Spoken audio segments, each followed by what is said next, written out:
Once upon a time, may isang babaeng mahimbing na natutulog. At nang siya'y magising ay bigla siyang nag-unat at cellphone agad ang kinuha sa halip na magdasal muna. Nung makabangon na ang babae ay nagtimpla siya ng kape. Pero habang siya ay nagkakape ay cellphone ulit ang kanyang hawak. Muling hihigop ng kape ang babae at sa kanyang paghigop ay masusundot ang kanyang ilong. Napatingin ng babae sa paligid, mabuti na lang walang nakakita. Yehey! Pagkatapos uminom ng kape ng babae ay kakain naman siya ng agahan. Habang siya ay kumakain ay cellphone pa rin ang kanyang hawak.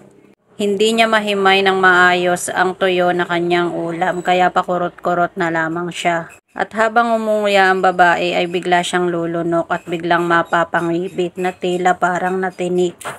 Dali-daling humigop ng kape ang babae sa pag-asang maaalis ang tinik sa kanyang lalamunan.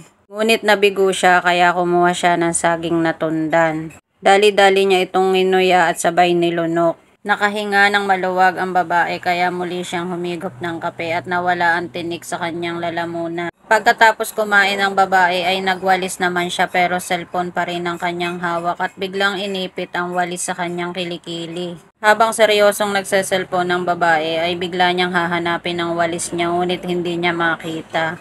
Naalala ng ulag ang babae na nasa kilikili niya ang walis kaya napakamot siya ng ulo.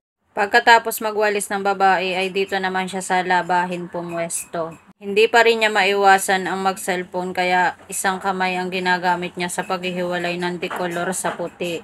Sa huli ay mahihirapan ang babae sa paghihiwalay ng dikolor sa puti kaya bibitawan niya na ang kanyang cellphone. Naisipan ng babaeng kalkalin ng bulsa ng uniform ng kanyang asawa at nakakita siya ng 1,000. Napalundag siya sa tuwa dahil nasa kanya pa rin ang huling halakhak.